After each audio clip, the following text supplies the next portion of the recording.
শহীদদের পরিবারের দুজনের বক্তব্য আমরা এখানে শুনেছি। একজন হাসান মেহেদীর স্ত্রী এবং অপরজন তাহির জামান প্রিয়র মা, তাদের বক্তব্য আমরা শুনেছি এখানে।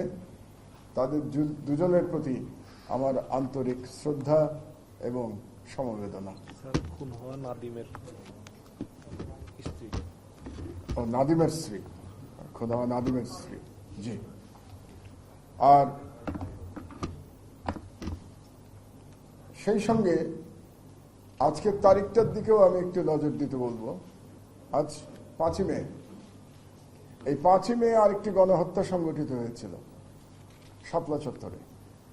আমি সেই শাপলা চত্বরের শহীদদের প্রতিও আমার শ্রদ্ধা নিবেদন করছি এবং সকল শহীদের পরিবারের প্রতি আমার আন্তরিক শ্রদ্ধা, কৃতজ্ঞতা এবং সম্মান। বাংলাদেশের মিডিয়ার অবস্থা আমরা 44 ভাগ অবনতির মাধ্যমেই বুঝতে পারি যে একটা দেশের মিডিয়ার 15 বছরের মধ্যে 44 ভাগ অবনতি হয়েছিল। আমার ধারণা, আমি জানি না, আমি চেক করি নাই, যে এটা পৃথিবীতে একটা বিশ্ব রেকর্ড হতে পারে। যে কোনো রাষ্ট্রের 15 বছরে 44 ভাগ অবনতি আমার মনে হয় বাংলাদেশ ছাড়া আর কারো হয় নাই। তো এর মাধ্যমেই আমরা মোটামুটি বাংলাদেশের মিডিয়ার যে কি পরিস্থিতি হয়েছিল সেটা উপলব্ধি করার জন্য যথেষ্ট বলে আমি মনে করি। তো আজকের যে আয়োজন, সেই আয়োজনে একটি হচ্ছে যে যারা নিপীড়িত হয়েছে গত সরকারের সময়, মানে সংবাদ মাধ্যমের মধ্যে, তাদের অভিজ্ঞতা বর্ণনা করা।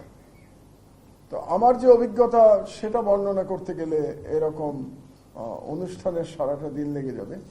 ওই চেষ্টা করে লাভ নেই, কারণ 1500 দিনের উপরে আমি জেলে ছিলাম, 39 দিনের উপরে রিমান্ডে ছিলাম, আয়নাঘরে ছিলাম এবং মামলার সংখ্যা, এখানে একজন পত্রিকার সম্পাদক বললেন যে তাদের পত্রিকার বিরুদ্ধে মামলার সংখ্যা নাকি 49টা, আমার বিরুদ্ধে মামলার সংখ্যা 124টা। তো কাজেই এগুলো বর্ণনা করলে সময় শেষ হয়ে যাবে, আমি এই বর্ণনার মধ্যে যাব না। শুধু দুই একটি প্রাসঙ্গিক ঘটনা বলা দরকার পরিস্থিতি বর্ণনার জন্য। মিডিয়ার বিরুদ্ধে প্রথম আক্রমণ শুরু হয়েছিল আমার দেশ দিয়ে, এবং যে স্টোরিটা দিয়ে আক্রমণ শুরু হয়েছিল, সেই স্টোরি যিনি লিখেছিলেন তিনি আমার পাশে বসে আছেন আজকে। আব্দুল্লাহ সিনিয়র সাংবাদিক ছিলেন আমার দেশের, এবং তিনি বিগত ফ্যাসিস্ট শেখ হাসিনার পুত্রের একটি দুর্নীতির সংবাদ প্রকাশ করেছিলেন 2009 সালের ডিসেম্বরের 17 তারিখে, এবং আমি আর তিনি মিলেই আমরা এই সংবাদটি আমরা প্রকাশ করেছিলাম। দুজন মিলেই আমরা করেছিলাম এই কাজ। এবং তার জন্যে সর্বপ্রথম তার উপরে আক্রমণ হয়, তার গাড়ির উপরে বোমা নিক্ষেপ করা হয় কাকলি রোডে, এবং তিনি কোন ক্রমে গাড়ির থেকে পালিয়ে চলন্ত বাসে উঠে সেদিন প্রাণ বাঁচিয়েছিলেন, এবং তার গাড়িটি ভেঙে দেওয়া হয়েছিল এবং তার ড্রাইভারকে ধরে সেখানে সন্ত্রাসীরাই মারধর করেছিল, তাকেই উল্টো ছিনতাইকারী বলে তাকে পেটানো হয়েছিল সেই দিন। তা আব্দুল্লাহ প্রাণে বেঁচে গেছিলেন, এবং সেই দিন থেকে আমাদের বিরুদ্ধে ফ্যাসিস্ট হাসিনার ব্যক্তিগত লড়াই শুরু হয়েছিল, ব্যক্তিগত আক্রমণ শুরু হয়েছিল। অনেকেই সেদিন আমাদেরকে বলেছিলেন, আপনাদের বুদ্ধিশুদ্ধি কম আছে, এত তাড়াতাড়ি আপনারা সরকারের বিরুদ্ধে লিখতে গেলেন কেন? মানে অনেকেই আমাদেরকে উল্টো অভিযোগ করেছিলেন যে আমরা নাকি হঠকারী ভূমিকায় গিয়েছিলাম। আরেকটি বলে দিই আপনাদেরকে, আপনারা ডিজিটাল আইনের কথা বলেন, আইসিটি আইনের কথা ভুলে যান। ডিজিটাল আইনের ফাদার ছিল আইসিটি আইন। আইসিটি আইন থেকেই ডিজিটাল আইন জন্ম নিয়েছিল। সেই আইসিটি আইনের প্রথম যার বিরুদ্ধে মামলা হয়েছিল তার নাম মাহমুদুর রহমান। সেই আইসিটি আইন যে পত্রিকার বিরুদ্ধে প্রথম মামলা হয়েছিল সেই পত্রিকার নাম আমার দেশ, এবং সেই মামলা এখনো চলছে, এবং সেই মামলা আজ পর্যন্ত সরকার উইথড্র করে নাই, কারণ সরকারই ওই মামলার বাদী। গতকাল হাসনাত আব্দুল্লাহর উপরে আক্রমণ হয়েছে। হাসনাত আব্দুল্লাহ আমাদের এই বিপ্লবের নেতৃত্ব যারা দিয়েছে তরুণরা, তাদের মধ্যে একজন, এবং হাসনাত আব্দুল্লাহর উপরে যেভাবে আক্রমণ গতকাল হয়েছে, সেই একই প্রকৃতির আক্রমণ আমার বিরুদ্ধে 2018 সালে কুষ্টিয়ার আদালতে হয়েছিল। আমারটা আরো বড় আকারে হয়েছিল, সেটা আপনারা সবাই জানেন। আমি নিজের সম্পর্কে খুব বেশি কথা বলতে পছন্দ করি না, আমি ব্যক্তিগত বিষয় নিয়ে আলোচনা করি না বললেই চলে। তো হাসনাত আব্দুল্লাহর উপরে যারা আক্রমণ করেছে, যে ফ্যাসিস্টরা আক্রমণ করেছে, সে একই ফ্যাসিস্টরা কিন্তু 2018 সালে আমার বিরুদ্ধে আদালত চত্বরে আক্রমণ করেছিল। সেদিন আমি প্রাণে বেঁচে গিয়েছিলাম।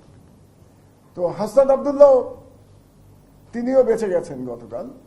তার মানে বোঝা যাচ্ছে যে ফ্যাসিস্ট শক্তি এখনো বাংলাদেশে আছে। তো এই ব্যর্থতা কাদের, সেটা নিয়ে আমি একটু পরে আলোচনা করব। তার আগে আমি দু একটি কথা বলে নিই, খুবই প্রাসঙ্গিক, খুব লম্বা করব না আমার বক্তৃতা। যে সেদিন যে আক্রমণ হয়েছিল আমার উপরে 2018 সালে, সেই আক্রমণের প্রধান নির্দেশদাতা কে ছিলেন? তিনি ছিলেন স্বয়ং শেখ হাসিনা। এবং কেন আমি বলছি, কিভাবে বলছি, তার প্রমাণটা একটু দিয়ে নিই আপনাদেরকে। যখন আমার উপরে আক্রমণ হচ্ছিল, সেদিনও ঘটনাচক্রে আব্দুল্লাহ আমার সঙ্গে ছিলেন। তিনি লাইভ ফেসবুক করছিলেন আমার উপরে আক্রমণের সেই ছবি, যার জন্য সেটা এখনো আপনারা ইউটিউবে দেখতে পান, সেই আক্রমণের দৃশ্য। এবং আক্রমণ চলাকালীন তখন বিএনপি অফিসে, বিএনপির যে চেয়ারপারসনের অফিস গুলশানে, সেখানে সম্ভবত একটি তাদের দলীয় সভা চলছিল এবং সভায় সভাপতিত্ব করছিলেন দলটির মহাসচিব মির্জা ফখরুল আলমগীর। তো তাকে বলা হলো যে মাহমুদুর রহমানের জীবন বিপন্ন, আপনি একটু সরকারের সাথে কথা বলে দেখেন যে তাকে অন্তত বাঁচানো যায় কিনা। তিনি তৎকালীন সেই ফ্যাসিস্ট সরকারের স্বরাষ্ট্রমন্ত্রী আসাদুজ্জামান কামালকে ফোন করেছিলেন। ফোন করে তিনি যখন বললেন যে মাহমুদুর রহমানকে কি আপনারা মেরে ফেলবেন আজকে, তাকে তো বাঁচাতে হবে, আসাদুজ্জামান কামালের জবাব ছিল, এখানে আমার কিছু করার নেই, এটা উপরের নির্দেশ। তার মানে হচ্ছে আসাদুজ্জামান কামাল, যিনি ফ্যাসিস্ট সরকারের মন্ত্রী ছিলেন, তিনি স্বীকার করে দিচ্ছেন যে আমার উপরে আক্রমণের নির্দেশদাতা ছিল স্বয়ং শেখ হাসিনা, কাজেই সেখানে আসাদুজ্জামান কামালের কিছু করার নাই। দ্বিতীয় আরেকটি অভিজ্ঞতার কথা বলি আপনাদের জানার জন্য, কারণ ফ্যাসিস্ট শেখ হাসিনার চেহারা চরিত্র জাতি বোঝা উচিত। আমার ধারণা জাতির সব অংশ এখনো বোঝে নাই, যে কারণে আমরা এখনো বক্তব্য দিতে গিয়ে শেখ হাসিনার আমলের সাথে অন্য আমলের তুলনা করি। আমরা বলি যে অন্য আমলেও মিডিয়ার প্রতি আক্রমণ হয়েছে। এটা যখন বলি আমরা, তখন ফ্যাসিস্ট শেখ হাসিনাকে এক ধরনের লেজিটিমেসি দেই আমরা। এটা আমাদের স্মরণে রাখা দরকার। শেখ হাসিনার আমলের সঙ্গে কোনো আমলের তুলনা চলে না। এ ব্যাপারেও যদি আজও আমরা বুঝে না থাকি, তাহলে আমাদের শিক্ষার এখনো অনেক বাকি আছে, যে আশঙ্কা আসাদ ভাই ব্যক্ত করেছেন। তো শেখ হাসিনার আরেকটা ঘটনা বলে রাখি আপনাদেরকে। আমার 39 দিন রিমান্ডের একটা পর্যায়ে শেষ দিন আমাকে ডিবিতে ডেকে নিয়ে যাওয়া হলো। আমি কিন্তু মাটিতে থাকতাম ডিবিতে, এবং ডিবির যে গারদে থাকতাম সেই গারদে 30-35 জন আমরা গাদাগাদি করে থাকতাম। তো সেখান থেকে শেষ দিন হঠাৎ রাত্রি 12টার দিকে আমার ডাক পড়লো যে আপনাকে ডিসিডিবি ডেকেছেন। তো আমি গেলাম। যাওয়ার পরে ডিসিডিবি আমাকে বললেন যে এর মধ্যে আমার কিন্তু আয়নাঘর দেখা হয়ে গেছে, র্যাবের আয়নাঘর ঘুরে এসেছি আমি। তিনি বললেন যে আপনি, স্যারই বললেন, এটা খুবই আশ্চর্যজনক, স্যার বলেই বললেন, স্যার আপনি আমাদের উপরে হয়তো রাগ করেছেন আমাদের আচরণে, কিন্তু রাগ করবেন না, আমাদের উপরে যে নির্দেশ ছিল তার কিছুই আপনাকে আমি করি নাই। তো আমি বললাম কি নির্দেশ ছিল?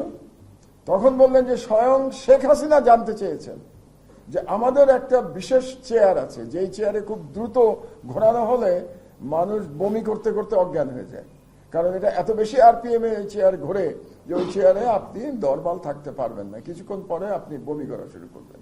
শেখ হাসিনা জানতে চেয়েছেন সরাসরি যে আমাকে ওই চেয়ারে ঘোরানো হয়েছে কিনা। এই হচ্ছে শেখ হাসিনার চরিত্র। আমরা যদি শেখ হাসিনার চরিত্র সম্পর্কে এবং ওই সরকারের চরিত্র সম্পর্কে কোনো ভুল ধারণার মধ্যে থাকি, সেই ধারণা এখনো মিটে যাওয়া উচিত। তাহলে আমরা কি চাচ্ছি?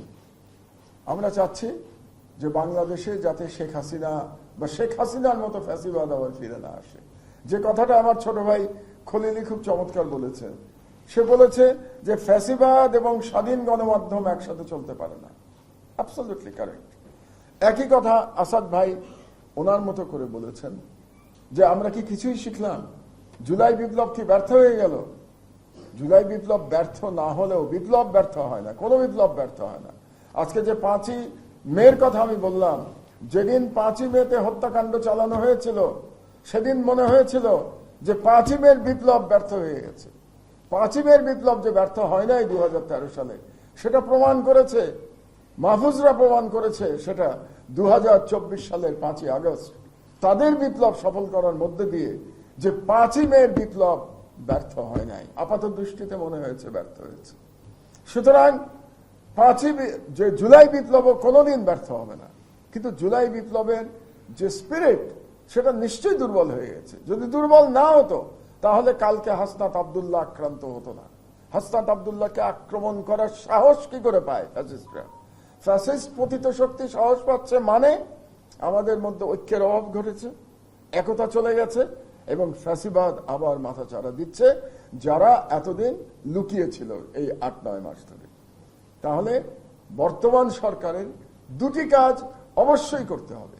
একটি কাজ করতে হবে, যারা এই ফ্যাসিবাদ কায়েম করেছিল, যারা ফ্যাসিস্ট এই হত্যাকাণ্ড, এই অত্যাচারের মধ্যে জড়িত ছিল, তাদের বিচার করতে হবে। একটা বিচারের প্রসঙ্গে আবারও ব্যক্তিগত প্রসঙ্গে আমি চলে আসি খুব সিম্পলি। 2018 সালে আমার উপরে যে আক্রমণ হয়েছিল, সেই আক্রমণের নেতৃত্ব দিয়েছিল একজন সাংবাদিক নামধারী আওয়ামী লীগের নেতা, তার নাম বিপ্লব, এবং সেই বিপ্লব অ্যারেস্ট হয়েছে। তার জন্য আপনারা অ্যারেস্ট হয় নাই, সেই বিপ্লবের বিরুদ্ধে মামলা হয়েছে, অ্যারেস্ট হয় নাই।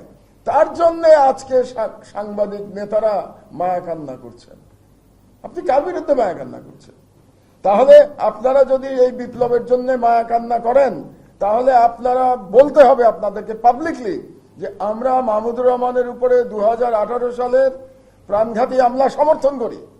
এটা বলে আপনাদেরকে বিপ্লবের জন্য সমবেদনা দেখাতে হবে। এটা না বলে আপনারা সমবেদনা দেখাতে পারবেন না।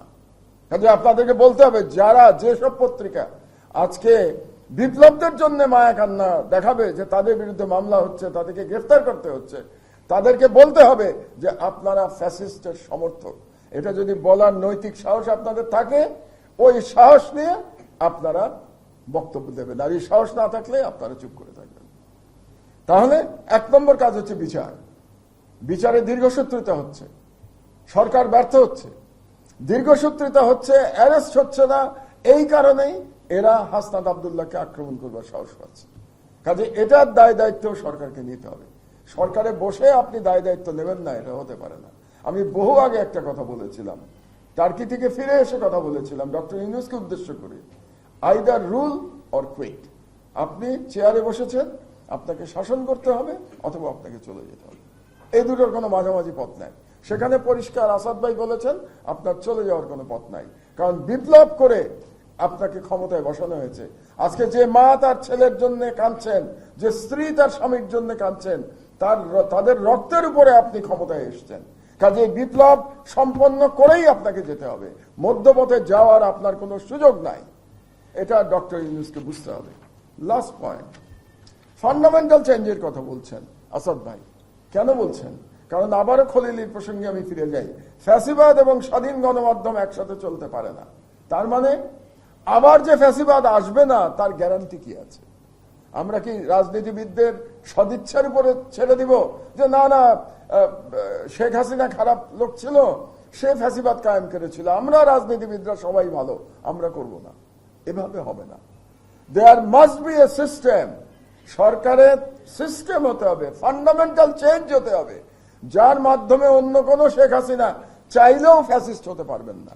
এটা না করা পর্যন্ত এই সরকারকে আমরা দায়ী করব যদি এটা না করে এই সরকার বিদায় নেয়। তাহলে ফান্ডামেন্টাল চেঞ্জটা কি?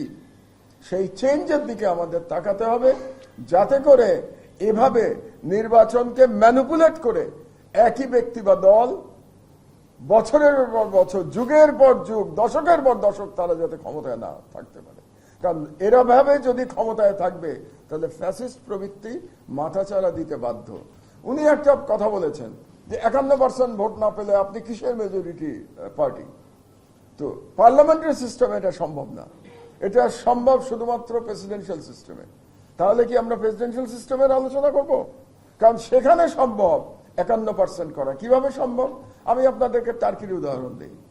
তুরস্কে প্রেসিডেন্সিয়াল সিস্টেম, সেখানে প্রেসিডেন্ট পদপ্রার্থী তারা ইলেকশনে করেন, ধরেন 4 জন ইলেকশন করলো, প্রথম জন যদি 50%-এর উপরে ভোট না পান তাহলে তিনি প্রেসিডেন্ট হতে পারবেন না।